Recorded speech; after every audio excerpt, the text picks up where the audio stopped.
नमस्कार, मैं रंजित रंजन आप सभी का कॉम्पिटिटिव वेब पर स्वागत करता हूं। दोस्तों, आज हम सीजीएल के जो एसएससी सीजीएल 2021 में जो एग्ज़ाम्स हुए हैं उनके प्रैक्टिस सेट का जो पिछले एग्ज़ाम हुआ है उसका क्वेश्चन मैं लेकर आया हूं। ठीक है दोस्तों, ये क्लास आपको आने वाले एसएससी के कोई भी एग्ज़ाम्स जैसे कि सीजीएल, सीएचएसएल या फिर एमटीएस का जो एग्ज़ाम होने वाला है उन सारे एग्ज़ाम्स में आपको हेल्पफुल होगा। क्योंकि ये हाल ही में हुए हैं अभी एग्ज़ाम 2021 में, जिसमें ये सीजीएल में क्वेश्चन पूछा गया है उसका हम प्रैक्टिस जो है कि करवा रहे हैं। और इसमें हम आपको आज एक सेट होगा, उसके बाद ऐसे करके कल फिर होगा, फिर परसों होगा, इसी टाइप से हम सारे क्वेश्चंस का सॉल्यूशन आपको करवाएंगे जो 2021 में एसएससी सीजीएल में पूछे गए हैं। ठीक है दोस्तों, तो चलिए आज की क्लास को स्टार्ट करते हैं और देखते हैं कि 2021 में सीजीएल के पहले दिन कौन सा सेट आया था। अब पहली पाली में वो देखिए, पहला क्वेश्चन क्या था कि सिंप्लीफिकेशन का क्वेश्चन था पहला। देखो, ये एग्ज़ाम 2021 में हुआ था, 13 तारीख को शायद हुआ था ये एग्ज़ाम। देखिए क्या है इसका कि पहला सिंप्लीफिकेशन का क्वेश्चन था, इसको आपको सॉल्व करना था। कुछ डाटा दिया हुआ था जैसे 20/5 का 8 गुने, फिर इधर ब्रैकेट था 9/6 गुने 6 - 3 माइनस 10/2 का 20। इसका मान आपको पूछ रहा था। ठीक है, आज के जितने सारे क्वेश्चन हम लेकर आए हैं सारे क्वेश्चन का ऑप्शन भी है, क्योंकि मैंने एज इट इज क्वेश्चन लिया है जो 2021 में पूछा गया है। ठीक है, देखिए इसको कैसे बनाते हैं दोस्तों। आज के क्वेश्चन को आप क्या कीजिएगा, क्वेश्चन जैसे हम पढ़ेंगे साथ के साथ आप भी बनाइएगा ताकि आपको भी इसका प्रैक्टिस हो जाए साथ के साथ ही। और फिर आप जो बनाइएगा उससे जो आपको नहीं बनेगा उसका तो यहाँ पर सॉल्यूशन तो सारे क्वेश्चंस का होगा, आप देख लीजिएगा।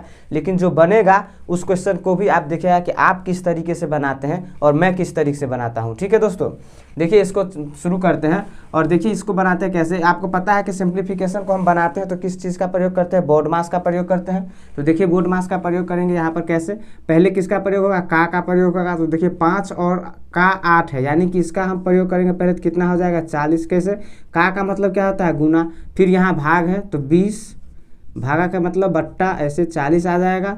फिर ये चिन्ह आएगा कैसे, गुना का। फिर यहाँ देखिए अब इस बड़ा ब्रैकेट है तो इसमें छोटा है तो इसको पहले सॉल्व करेंगे तो यहाँ से कितना आ जाएगा 3, और फिर इसको करेंगे तो 9/6 गुने 3, यहाँ से कितना आ जाएगा 3 दूना 6, यानी कि 9/2। फिर यहाँ कितना आ जाएगा 9/2। फिर यहाँ पर क्या है, माइनस का चिन्ह है तो माइनस आ जाएगा। इसको सॉल्व कीजिए, पहले का को सॉल्व कीजिएगा तो कितना होगा, का मतलब होता है गुना, तो यहाँ 40 और यहाँ भागा है तो 10/40 यानी कि 1/4। ठीक है, यहाँ से क्या निकल के आया 1/4। अब देखिए इसको कैसे सॉल्व करेंगे, यहाँ से देखिए 20 से 40 कटेगा कितना 2 बार, यानी कि 1/2 गुने 9/2 माइनस 1/4। ठीक है, यहाँ से ये क्या आ जाएगा 9/4 माइनस का 1/4, ये कितना आ जाएगा 8/4, यानी क्या आ जाएगा 2। जो पूछा हुआ था क्वेश्चन सिंप्लीफिकेशन का था उसका कितना आंसर निकल कर आया है 2, यानी कि ऑप्शन नंबर सी।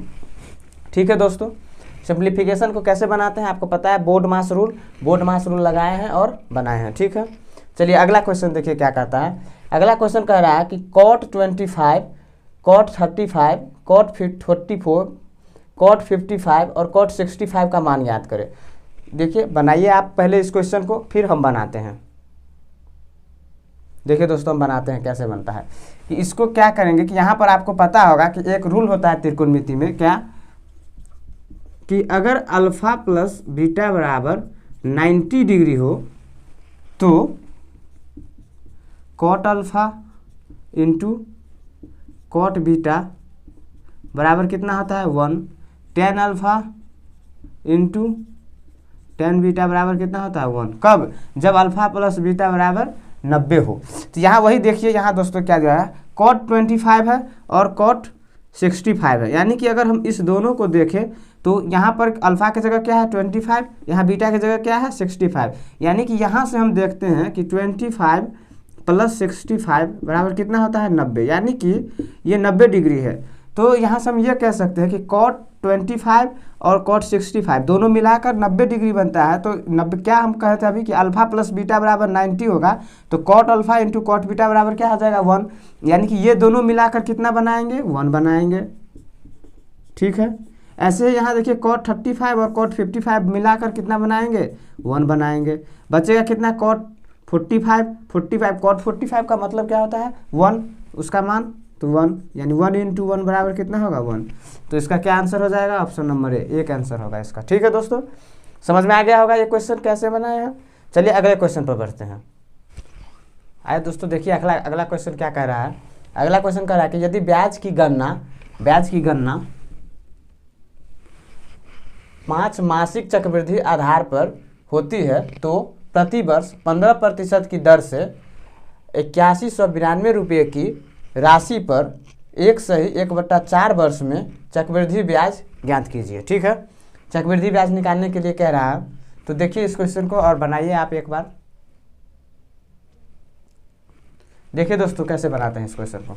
चक्रवृद्धि ब्याज का एक क्वेश्चन है कंपाउंड इंटरेस्ट का। इसमें देखिए क्या कह रहा है कि 5 मासिक जो है कि ब्याज इस पर लगाएगा। ठीक है, उसके आधार पर होगा। और यहाँ पर रेट कितना दिया हुआ है, 15% दिया हुआ है। ये क्या है, वार्षिक दिया हुआ है 15% प्रति वर्ष। टाइम कितना है, 1/4 यानी कि 5/4 दिया हुआ है। ठीक है दोस्तों, आपको पता है कि अगर वार्षिक है तो जितना है इतना ही रहेगा। अगर 6 माही है तो क्या होता है, तो उसको रेट को जो है कि हम क्या करते हैं, आधा कर देते हैं, टाइम को क्या करते हैं, डबल कर देते हैं। इसी हिसाब से 5 मासिक है तो 5 मासिक है तो क्या कर, रेट में 5 से भाग कर देंगे, सॉरी टाइम में। जैसे देखिए 12 महीने में होता कि नहीं, एक बार लगता, लेकिन इसने क्या किया 5 में ही लगाया है। तो यानी कि 5 में 12 से भाग दीजिएगा तो एक बार का निकल जाएगा।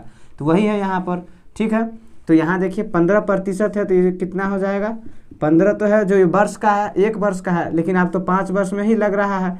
तो यानी कि यहाँ पर कितना हो जाएगा, 12/12 लगता था, अब 5 महीने में ही लगेगा तो इतना हो जाएगा। तो यहाँ पर 12/5 से क्या कीजिएगा, भाग लगाइएगा तो कितना हो जाएगा, 15/12 × 5। ठीक है, तो 5 तिया 15 और 4 तिया 12। तो यहाँ से रेट कितना निकल के आ जाएगा, 25/4%। ठीक है, इसी तरीके से टाइम यहाँ से निकालिएगा तो कितना हो जाएगा, 5/4। ये 1 वर्ष का है, लेकिन हमें तो 1 वर्ष में अब लगाएगा नहीं, अब तो 5 ही महीने में लगाएगा। तो 5 महीने में लगाएगा तो इस पर कितना से भाग हो जाएगा, 12/5 से। ठीक है दोस्तों, तो इसको 12/5 से भाग कीजिएगा तो कितना हो जाएगा, 5/4 × 12/5। ऊपर चला जाएगा 5, 4 के साथ आ जाएगा और 12 ऊपर चला जाएगा। तो देखिए 5 से 5 कट जाएगा, 4 से कितना कटेगा, 3 बार। ठीक है, यानी कि कितना हो जाएगा टाइम, 3। ठीक है, अब यहाँ से देखिए क्या करा कि ब्याज निकालना है आपको। कितना रुपया दिया हुआ है, 8192 रुपया। ठीक है, तो देखिए 8192 रुपया दिया हुआ है तो कैसे ब्याज निकालते हैं, कंपाउंड इंटरेस्ट कैसे निकालते हैं। एक तो आपको ऐसे निकालते हो जाएगा कि A = P × 1 + R/100n। यहाँ से आप क्या कीजिएगा और -P कर दीजिएगा, तो यहाँ से भी आपको एक ब्याज निकलता है। ठीक है, यहाँ से भी ब्याज निकलता है, लेकिन ये फार्मूला जब लगाएंगे इसमें तो देखते हैं कितना रेट, 25/4, समय कितना है 3, तो बहुत ज़्यादा कैलकुलेटिव हो जाएगा। तो ऐसे नहीं निकालना है। देखिए हम कैसे निकालते हैं, क्या करते हैं कि पहला साल, दूसरा साल और तीसरा साल हम मान लेते हैं। ये 3 जो टाइम निकला है 5-5 महीने पर लगा रहा है, इसीलिए 3 टाइम निकला है, जबकि टाइम तो सिर्फ दिया होता 5/4, लेकिन निकला है 3। कैसे, क्योंकि उसने 5 महीने में ही अब लगाना चालू कर दिया है, तो इसीलिए 3 है, तो 3 बार लिख लिए। अब देखिए कितना अमाउंट है, 8192 रुपया। इस पर कितना रेट लग रहा है, सो देखिए 25/4%, यानी कि 25/400। तो इसको काटिएगा तो कितना हो जाए, 1/16।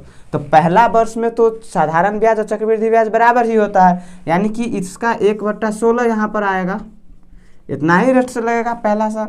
तो कितना हो जाएगा, यहाँ से देखिए 16 से इसको काटिएगा तो 16×85 512, यानी कि कितना हो जाएगा पहले मंथ में, पहली बार में जो लगेगा ब्याज 512 लगेगा। अब दूसरे बार में क्या होगा, चक्रवृद्धि ब्याज में, साधारण ब्याज में तो क्या होता है हर महीने या हर साल या जो भी रहता है ये सेम ही लगता है, लेकिन चक्रवृद्धि ब्याज में क्या होता है, इतना तो लगेगा ही दूसरे साल ब्याज, लेकिन इस पर 1/16 और लगेगा, क्योंकि ये भी है, इस पर भी अब लगेगा ब्याज कितना, 1/16। तो इसका 1/16 निकालिएगा तो कैसे निकालिएगा, 16 यानी कि 32। ठीक है दोस्तों, इसका 1/16 कितना हो जाएगा, 512 का 1/16 निकालिएगा तो कितना आएगा, 32। ठीक है, तो इतना लगेगा। अब ये दोनों देखिए, अभी तीसरे साल में क्या होगा, 512 प्लस ये दोनों, इतना पर तो लगेगा ही ब्याज, कितना हो जाएगा ये 512 4 544, ठीक है। इतना तो लगेगा ही ब्याज, लेकिन इस पर भी और लगेगा कितना, 512 पर भी और लगेगा 1/16, फिर लगेगा कितना 1/16। तो यहाँ पर प्लस कर दीजिए 1/16 और लगेगा किस पर, इस पर। तो इस पर कितना है 544 का 1/16, इतना और लगेगा ब्याज। तो यहाँ से काटिएगा तो कितना आएगा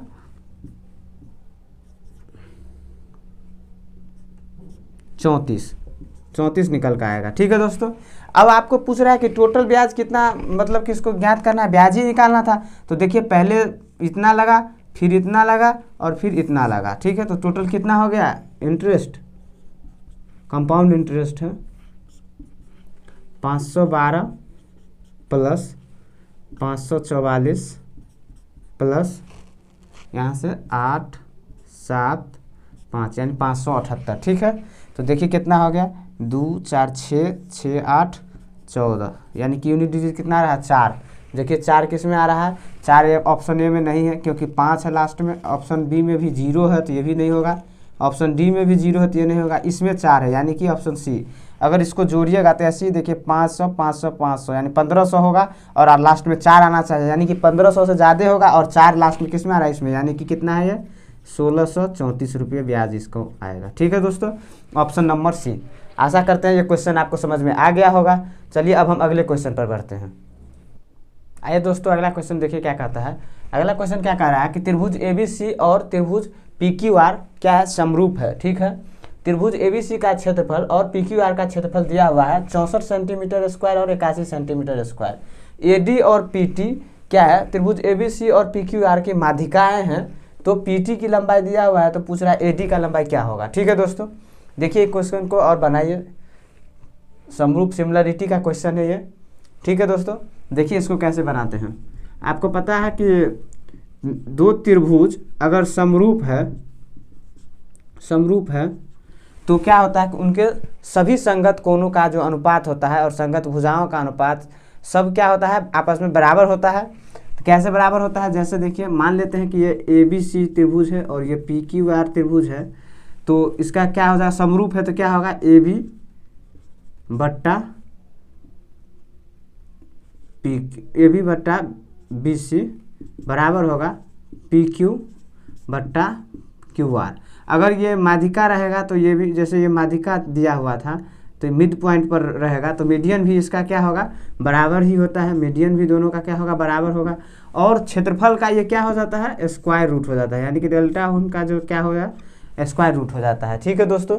जब ये त्रिभुज समरूप होता है तो क्या यहाँ से देखिए क्या दिया हुआ है कि क्षेत्रफल दिया हुआ है कितना, क्षेत्रफल दिया हुआ है 64 और 81 दिया हुआ है। किसका, त्रिभुज ABC का 64 है और PQR का 81 है।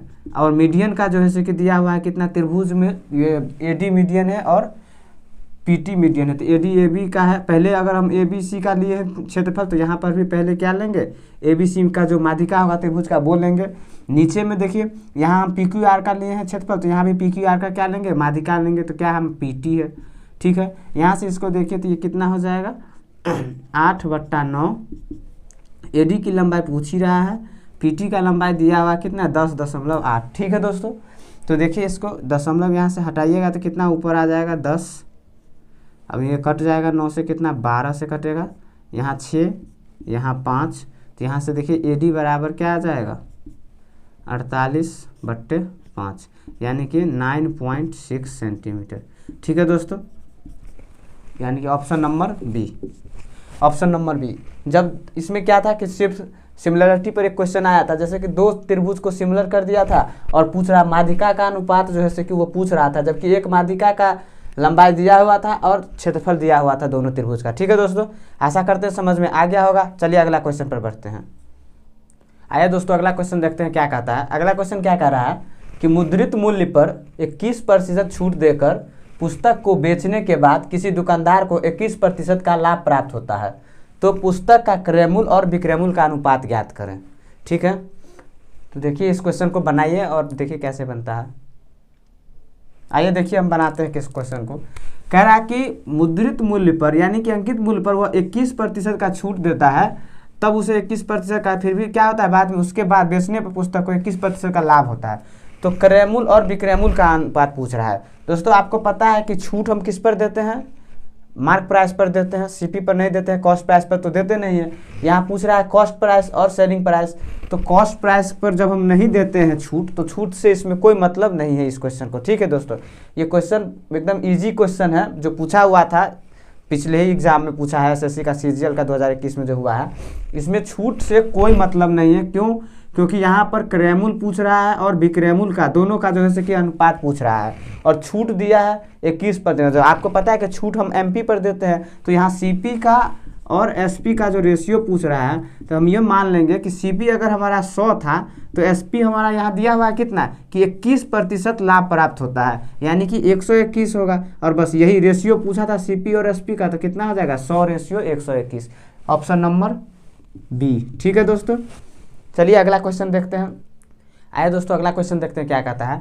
अगला क्वेश्चन क्या कह रहा है कि x + 1/x = 4 है, तो x के पावर 5 + 1/x के पावर 5 का मान क्या होगा। ठीक है, यहाँ से आप देखिए कि x + 1/x का मान दिया हुआ है। आपको पता है कि x + 1/x बराबर अगर a दिया हुआ रहता है, तो यहाँ से हम x² + 1/x² का मान निकालते हैं कितना, a² - 2 निकालते हैं। x³ + 1/x के पावर क्यूब का मान हम कितना निकालते हैं, a³ - 3a, यही तो निकालते हैं। तो x + x के पावर 5 + 1/x के पावर 5 बराबर क्या होता है, x² + 1/x² into x³ + 1/x³ minus x + 1/x, यही होता है। अब देखिए x² + 1/x² का मान क्या होता है, a² - 2, ए का मान कितना दिया हुआ है, यहाँ से देखिए कितना दिया हुआ है 4, तो यानी कि यहाँ से क्या हो जाएगा 4 का स्क्वायर - 2, यहाँ पर देखिए 4 का क्यूब -3 × 4, यहाँ पर कितना हो जाएगा -4। ठीक है, तो यहाँ से देखिए कितना हो जाएगा 16, यानी कि 14 × 4 × 4 = 16 × 4 = 64 में से कितना होगा 52 - 4, यानी कि 428 - 4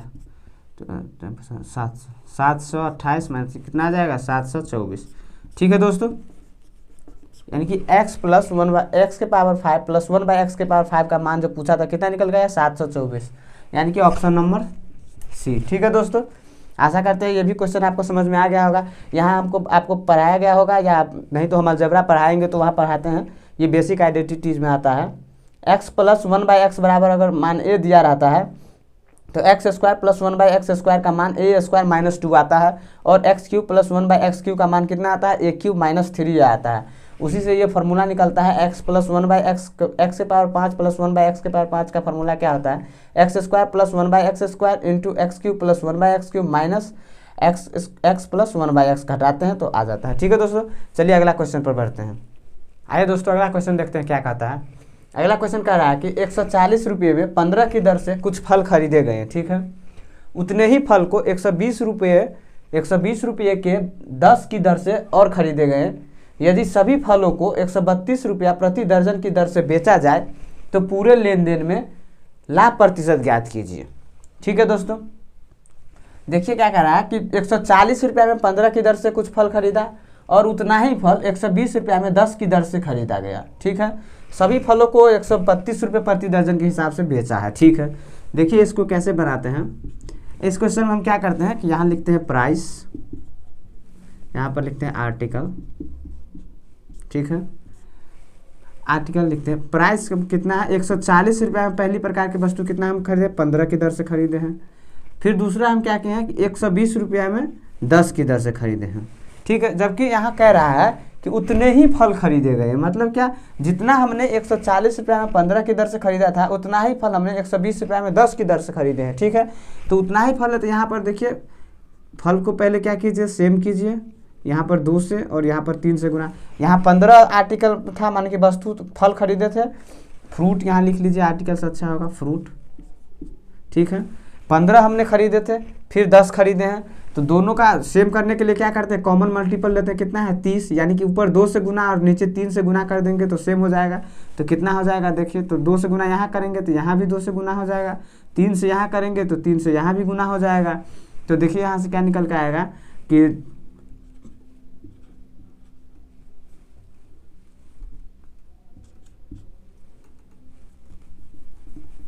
280 और इधर कितना हो जाएगा 30, ठीक है। फिर यहाँ पर कितना हो जाएगा 360 और यहाँ पर कितना हो जाएगा 30। अब देखिए कि हमारा 30 यहाँ भी फल है, 30 यहाँ भी फल है, और इस यहाँ 280 के 30 लाए हैं, यहाँ 360 में 30 लाए हैं। यानी कि हम यहाँ से कह सकते हैं कि टोटल 60 फल जो है वो हम खरीद कर लाए हैं कितना में, 640 रुपया में, ठीक है। 60 फल हम 640 में खरीद कर लाए हैं। यहाँ कह रहा है कि प्रति दर्जन, यानी कि 12 फल की बात वो बेचने की कर रहा है। तो हम इसको 12 बनाएंगे तो कैसे करेंगे, 5 से भाग देंगे तो यहाँ कितना हो जाएगा 12, तो इधर भी 5 से भाग देना पड़ेगा, तो इधर 5 से भाग देंगे तो कितना हो जाएगा 128, ठीक है। यानी कि 128 रुपये की हमने 12 वस्तुएं खरीदी है, ठीक है। लेकिन हम क्या किए हैं कि 12 वस्तुओं को 132 रुपये पर बेचे हैं। यहाँ कह रहा है ना कि 132 रुपये प्रति दर्जन की दर से बेचा जाए, यानी कि 12 वस्तुओं को हम 132 पर अगर बेचेंगे, 128 में खरीदे हैं और 132 में बेचेंगे तो कितना लाभ होगा, 4 का लाभ होगा। तो प्रतिशत लाभ कितना हो जाएगा, 4 का लाभ होगा कितना पर, 128 पर। और प्रतिशत बनाने के लिए क्या करते हैं, 100 से गुना करते हैं। तो यहाँ से ये कटेगा तो कितना आ जाएगा 3 सही 1/8, यानी कि इतना प्रतिशत का लाभ होगा, ठीक है दोस्तों। यानी कि ऑप्शन नंबर ए। क्या किए हैं हम, पहले फ्रूट को सेम किए हैं, वहाँ से हम क्या किए हैं उसका निकाले हैं कि 60 फ्रूट हम 740 रुपये के लाते थे, तो 12 को बेच रहे हैं, लाएंगे 128 में, यानी कि 12 132 में बेच रहे हैं, तो 128 में लाए 132 में बेचे तो 4/4 का लाभ हुआ। परसेंटेज निकालने के लिए कितना पर, 128 पर, तो 100 से कितना गुना कर दिए, ठीक है दोस्तों। चलिए अगला क्वेश्चन पर बढ़ते हैं। आइए दोस्तों अगला क्वेश्चन देखते हैं क्या कहता है। अगला क्वेश्चन क्या लिखा है कि x और y किसी नदी पर 2 बिंदु हैं, ठीक है। बिंदु P और Q सीधी रेखा x और y को 3 बराबर भागों में विभाजित करते हैं। नदी x y के समांतर बह रही है और किसी नाव द्वारा x से Q तक और y से Q तक की यात्रा में लगाने वाले समय का अनुपात 4:5 है, ठीक है। धारा की दिशा में नाव की चाल और नदी की धारा की चाल का अनुपात ज्ञात करें, ठीक है दोस्तों। देखिए इसमें क्या है कि आपको x और y नदी के 2 बिंदु हैं। पी क्यू एक सीधी रेखा जो एक्स वाई है उसको 3 बराबर भागों में बांटती है। नदी बह रही है समांतर एक्स वाई के, तो नाव का और धारा की दिशा में नाव की चाल और नदी के धारा की चाल आपको पूछ रहा है क्या होगा, जबकि समय का अनुपात आपको दिया हुआ है 4:5, ठीक है दोस्तों। देखिए इस क्वेश्चन को कैसे बनाते हैं। को पता है कि धारा की दिशा में जब जाता है तो क्या होता है, जब दिशा में जाएगा तो u + v, और जब विपरीत दिशा में जाता है तो क्या हो जाता है u - v, ठीक है। तो यहाँ से देखिए क्या कह रहा है कि x और y, मान लेते हैं x यहाँ पर है और y यहाँ पर है, ठीक है। कहता है और P और Q इस पर 2 बिंदु है जो सीधी रेखा में है, जो इसे 3 बराबर भाग में बांटता है, यानी कि P यहाँ होगा Q यहाँ, और इसे 3 बराबर भाग में बांटता है। ये सब क्या है, बराबर है, ठीक है। यानी कि ये भी एक, ये भी एक, ये भी एक, यानी कि यहाँ से यहाँ 1 की दूरी होगी और यहाँ से यहाँ कितना हो जाएगा 2 की। अब क्या कह रहा है कि x से q तक, तो x से q तक की दूरी कितनी है 2, जो धारा की दिशा में जा रहा है। क्या कहा, x से q तक और q से यात्रा करने में समय का अनुपात दिया है। तो देखिए यहाँ से दूरी ये इतना है, धारा की दिशा में जाएगा तो कितना होगा u + v अनुपात। फिर इधर क्या कह रहा है कि एक जो है से कि है y से q तक की दूरी और धारा के विपरीत दिशा में जा रहा है, यानी कि u - v। इन दोनों के समय का, ये भी समय हो गया, डिस्टेंस अपॉन चाल माने कि स्पीड बराबर क्या होता है समय। तो यहाँ से आप समय का रेशियो कितना दिया होता है 4:5। आपको समानुपात में हम पढ़ाएं कि ये जो साइन है वो अनुपात का साइन है और इसे हमें बट्टा का भी बोध कराता है। तो यहाँ से देखिए बट्टा में करेंगे तो क्या हो जाएगा 2u + v, ये बट्टा में हो जाएगा तो गुना हो जाएगा कितना u - v/1, ठीक है। यही बराबर में आ जाएगा फिर कितना 4/5। ये हमें बट्टा का भी बोध कराता है, हम आपको बताए थे अनुपात समानुपात में, ठीक है। अब यहाँ से देखिए इसको गुना कर लीजिए, क्रॉस मल्टीप्लिकेशन कितना हो जाएगा 10u - 10v बराबर, इधर से कितना हो जाएगा 4u + 4v, ठीक है। यहाँ से कितना हो जाएगा 6u बराबर 14v। तो यहाँ से u/v कितना आ जाएगा 7/3, ठीक है दोस्तों। यहाँ से कितना आ जाएगा 7/3 u/v। अब क्या पूछ रहा है कि नाव की धारा की दिशा में, धारा की दिशा में कितना है नाव की चाल u + v और दूसरा क्या पूछ रहा है, नदी में धारा की चाल, धारा की चाल का नाव की चाल u है तो धारा की चाल कितना होगा v। इन दोनों का रेशियो पूछ रहा है तो u प्लस v कितना होगा 7 और 3 10 और v कितना है 3, तो यानी कि 10:3, 10:3, यही इस क्वेश्चन का क्या है आंसर है, ऑप्शन नंबर डी।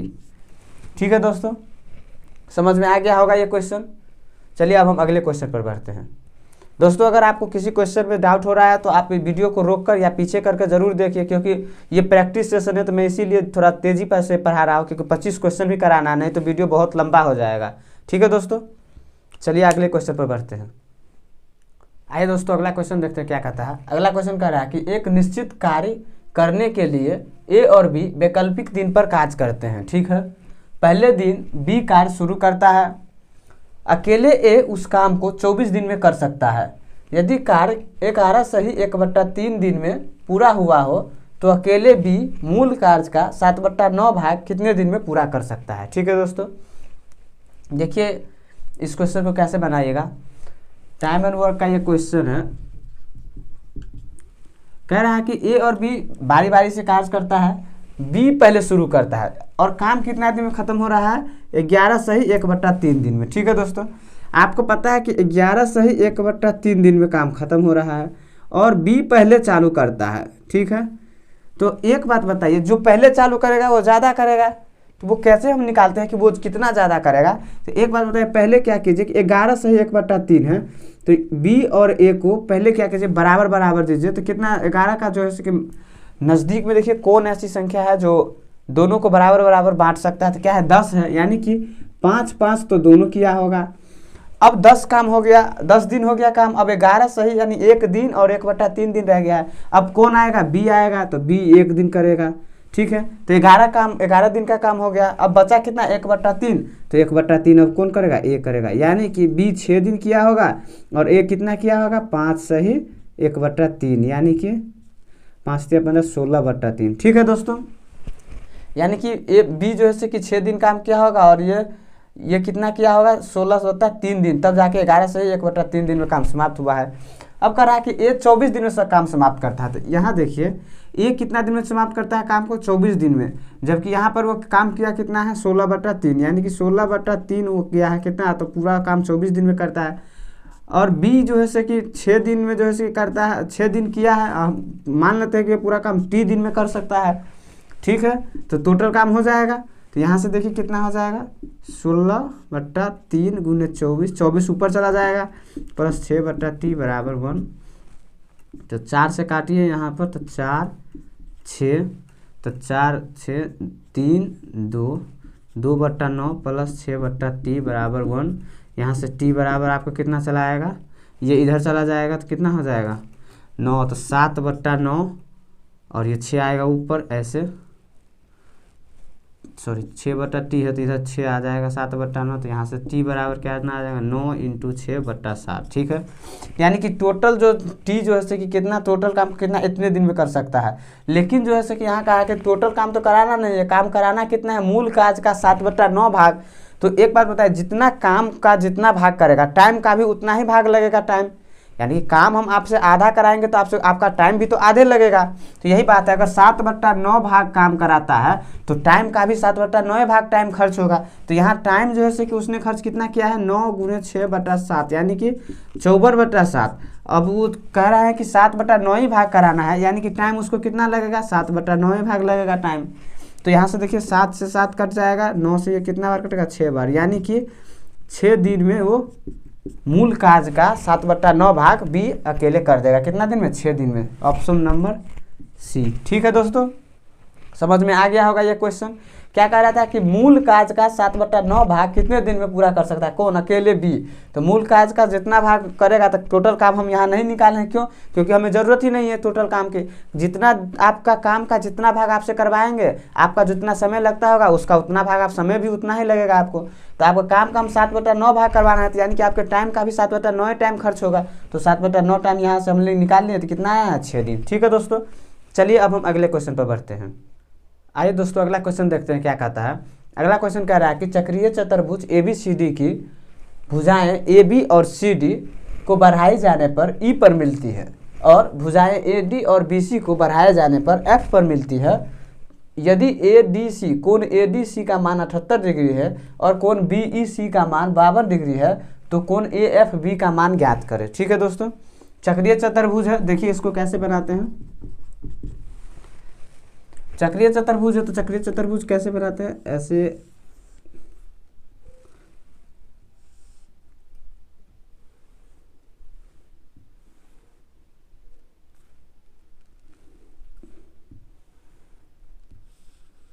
ठीक है, चक्रीय चतुर्भुज है।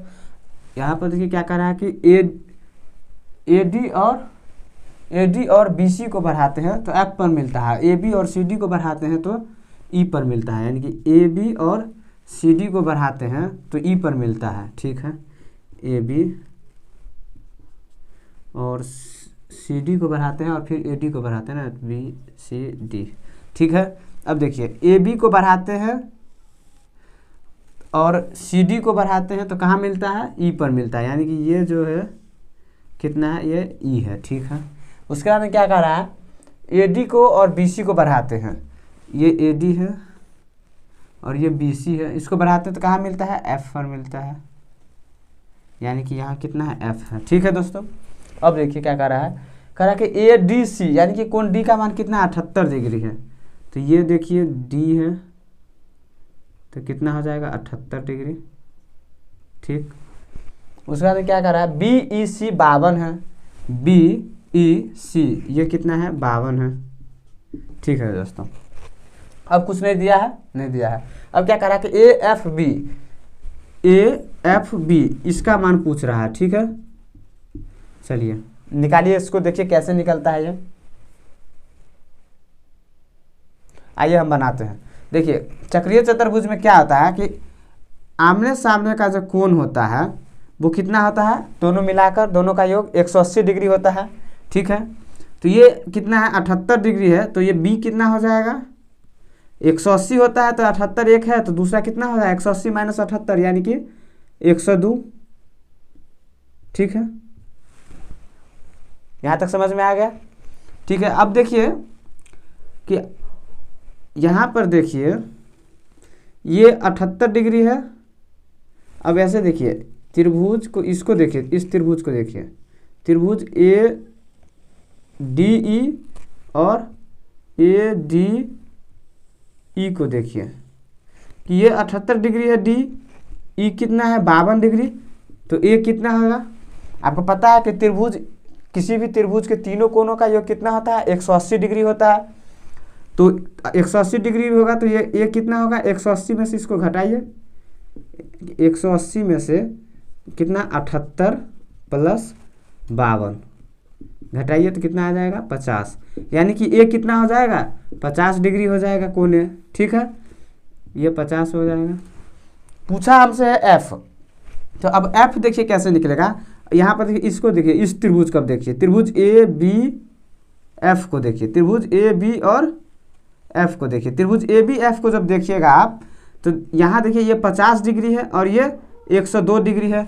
आपको अभी यह निकालना है क्या, तीनों त्रिभुज के तीनों कोणों का योग 180 डिग्री होता है, तो 180 डिग्री होता है, तो यहाँ एक 50 है और एक 102 है, यानी कि 152 डिग्री तो दो मिलाकर है, तो तीसरा कितना हो जाएगा, 180 में से 152 को घटाइए तो कितना आ जाएगा 8, और ये हो जाएगा कितना 6 में से 5 गया तो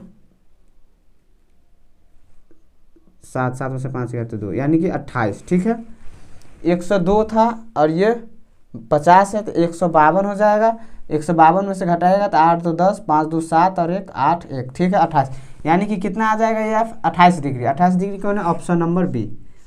ठीक है दोस्तों, जो पूछा था एंगल AFB पूछा था वो कितना है 28 डिग्री। ठीक है दोस्तों, समझ में आ गया होगा ये क्वेश्चन। चलिए अब हम अगले क्वेश्चन पर बढ़ते हैं। आइए दोस्तों अगला क्वेश्चन देखते हैं क्या कहता है। कह रहा है कि 1 सेंटीमीटर लंबी एक जीवा, 1 सेंटीमीटर लंबी एक जीवा, यहाँ पर थोड़ा सा करेक्शन कर लीजिए,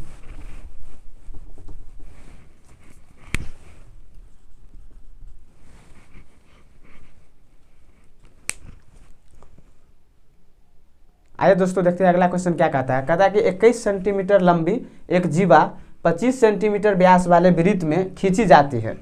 केंद्र से जीवा की लंबवत दूरी क्या है। ठीक है, एक वृत्त है, उसमें एक 21 सेंटीमीटर लंबा एक जीवा है, ठीक है, और 25 सेंटीमीटर वाला व्यास का वो वृत्त है। ठीक है, तो कहता है कि केंद्र से जीवा की लंबवत दूरी क्या है। देखिए बनाइए कैसे बनेगा ये। एक वृत्त खींचिए और क्या कह रहा है कि 25 सेंटीमीटर लंबा व्यास और 21 सेंटीमीटर लंबी जीवा। मान लेते हैं ये जीवा है 21 सेंटीमीटर का एक्स वाई, ठीक है, और एक 25 सेंटीमीटर का क्या है व्यास है। ठीक है, व्यास वृत्त का सबसे बड़ी जीवा व्यास होता है, ये आपको पता होगा। चलिए इसको हम देखते हैं। व्यास सबसे बड़ा होगा तो ऐसे खींचते हैं, ठीक है। चलिए ये 25 सेंटीमीटर का। अब कह रहा है कि केंद्र से जीवा की लंबवत दूरी, मान लेते हैं कि ये केंद्र है, ठीक है, यहाँ से जीवा की लंबवत दूरी ये ऐसे पूछ रहा है, ये क्या होगा। ठीक है, और व्यास जो होता है वो केंद्र से होकर गुजरता है, तो यहाँ पर थोड़ा सा फिगर गलत हो गया है, इसको करेक्शन कर लीजिए, ऐसे नहीं होगा। व्यास जो होता है वो केंद्र से होकर गुजरेगा तो ऐसे आएगा। ठीक है, चलिए ये व्यास है और ये केंद्र है, ओ मान लेते हैं, और व्यास को हम क्या मान लेते हैं यहाँ पर पी मान लेते हैं। ठीक है, चलिए अब 25 सेंटीमीटर का व्यास था तो ये कितना होगा 25/2, ये भी कितना होगा 25/2। 21 सेंटीमीटर लंबा एक जीवा है और केंद्र से तो ये यहाँ पर मिड पॉइंट हो जाएगा, तो ये कितना होगा 21/2, ये भी हो जाएगा 21/2। ठीक है, अब आपको पूछ क्या रहा है कि केंद्र से जीवा की लंबवत दूरी। अच्छा ये केंद्र है, यहाँ से जीवा पर जो लंबवत दूरी आया ये आपसे पूछ रहा है। तो ठीक है, तो इसको हम मान लेते हैं क्या, ओ क्यू मान लेते हैं। ठीक है, चलिए क्यू मान लेते हैं। तो ओ क्यू आपसे पूछ रहा है क्या होगा, तो यहाँ से देखिए क्या निकल के आएगा ओ क्यू। देखिए एक त्रिभुज ओ एक्स और क्यू में देखिए ओ क्यू बराबर क्या हो जाएगा, अंडर रूट ओ वाई का स्क्वायर माइनस क्यू वाई या वाई क्यू का स्क्वायर। ठीक है, तो यहाँ से कितना आ जाएगा 25/2 का स्क्वायर माइनस 21/2 का स्क्वायर, 625/4 माइनस 441/4। यहाँ से कितना आ जाएगा 5 में से 6 यानी कि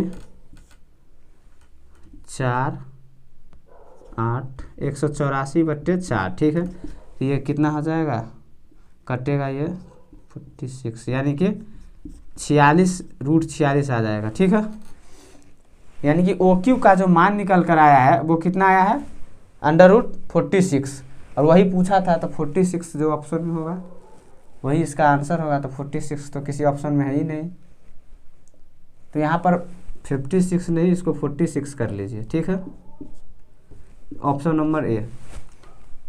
ठीक है दोस्तों, आशा करते हैं ये क्वेश्चन आपको समझ में आ गया होगा। ओ और क्यू पूछ रहा था, ये एक्स और ओ निकाले हैं, क्योंकि 25 सेंटीमीटर का ये व्यास था, तो आधा कितना हो जाएगा 25/2। इसी हिसाब से फिर ये जीवा था 21 सेंटीमीटर का, तो आधा कितना हो जाएगा 21/2, और यहाँ से ये ट्राइंगल में निकाले हैं, तो क्या आ गया अंडर रूट 46 आ गया। ठीक है, चलिए दोस्तों अगले क्वेश्चन पर बढ़ते हैं। आइए दोस्तों अगला क्वेश्चन देखते हैं क्या कहता है। अगला क्वेश्चन कह रहा है कि एक समचतुर्भुज की प्रत्येक भुजा का मान दिया हुआ है 13 सेंटीमीटर तथा इसके एक विकर्ण 24 सेंटीमीटर की है, तो इस चतुर्भुज का समचतुर्भुज का क्षेत्रफल ज्ञात करें। ठीक है दोस्तों, समचतुर्भुज का क्षेत्रफल पूछ रहा है।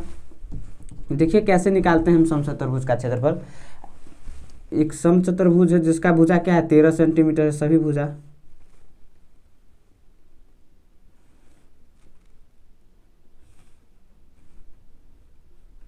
ठीक है, यानी कि भुजा इसका कितना 13 सेंटीमीटर है। एक विकर्ण की लंबाई दिया हुआ है कितना 24 सेंटीमीटर। ठीक है, तो 24 सेंटीमीटर है ये इसकी लंबाई। ठीक, और एक विकर्ण हम यहाँ से खींचते हैं, तो क्या यहाँ से देखिए 24 सेंटीमीटर है, तो यहाँ पर ये मिड पॉइंट पर विकर्ण काटता है, तो ये 12 हो जाएगा, ये भी 12 हो जाएगा।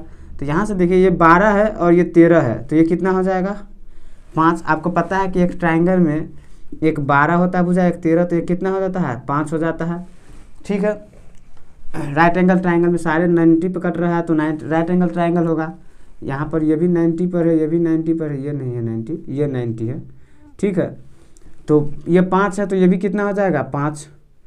तो यहाँ से देखिए समचतुर्भुज का क्षेत्रफल क्या होता है, हाफ d1 इंटू d2, यानी कि दोनों विकर्णों का गुना 1/2 इंटू दोनों विकर्णों का गुना, यही होता है। तो 1/2 और विकर्ण कितने हैं 12 और 12 24, ये कितने हैं 5 और 5 10, यानी कि 2 से ये कटेगा 12, कितना निकल के आएगा 120। यही इस क्वेश्चन का आंसर है, ऑप्शन नंबर सी 120। चतुर्भुज का क्षेत्रफल पूछा था, चतुर्भुज का क्षेत्रफल क्या होता है, हाफ d1 इंटू d2 होता है। ठीक है दोस्तों, तो निकल के आ गया कितना 120। ठीक है दोस्तों, आज की क्लास कैसा लगा आप हमें कमेंट बॉक्स में ज़रूर बताएं। आज जो है से कि क्या हुआ है कि पूरा क्वेश्चन नहीं हो पाया क्योंकि वीडियो बहुत लंबा हो रहा है, हम देख रहे हैं। तो थोड़ा सा जो है से कि जो क्वेश्चन रह गया है करीब करीब 10 से 11 क्वेश्चन हमारे हिसाब से हो गया होगा, 15 के आसपास हो गया होगा, और जो 5-10 क्वेश्चन रह गया है वो हम कल अगले क्लास में ले लेंगे। ठीक है दोस्तों, आज की क्लास को हम यहीं रखते हैं। आप अपनी राय हमें कमेंट बॉक्स में ज़रूर दें और इस वीडियो को लाइक कीजिए और ज़्यादा से ज़्यादा अपने दोस्तों में शेयर कीजिए ताकि सभी को पता चले कि आने वाले जो एसएससी का एग्ज़ाम है उसमें किस टाइप के क्वेश्चन जो है से कि पूछेगा। जो पिछले टाइप में पूछा है, जैसे 2021 में हुआ है तो कैसा क्वेश्चन पूछा है, सारे 21 का जितना एक्सीजियल का एग्ज़ाम हुआ है सारा क्वेश्चन हम लेकर आए हैं। और कल भी होगा क्लास, परसों भी होगा, अभी चलेगा ये। ठीक है, तो उसको पता रहेगा तो आज छूटा तो कल पकड़ लेगा, कल छूटा तो आज पकड़ लेगा, इसी हिसाब से वो पकड़ लेगा। ठीक है दोस्तों, तो इस वीडियो को आप ज़्यादा से ज़्यादा शेयर कीजिए और अगर आप हमारे चैनल पर नए हैं तो हमारे चैनल को सब्सक्राइब कीजिए और सब्सक्राइब करके बेल आइकन को ज़रूर दबाइए, क्योंकि बेल आइकन को दबाइएगा तभी आपके पास नोटिफिकेशन जाएगा। जैसे ही हम ऐसा क्लास लेकर आएंगे नोटिफिकेशन के जरिए आपके पास सबसे पहले पहुँचेगा। ठीक है दोस्तों, आज के लिए इतना ही, रखते हैं, अपना ख्याल रखिए, ओके बाय।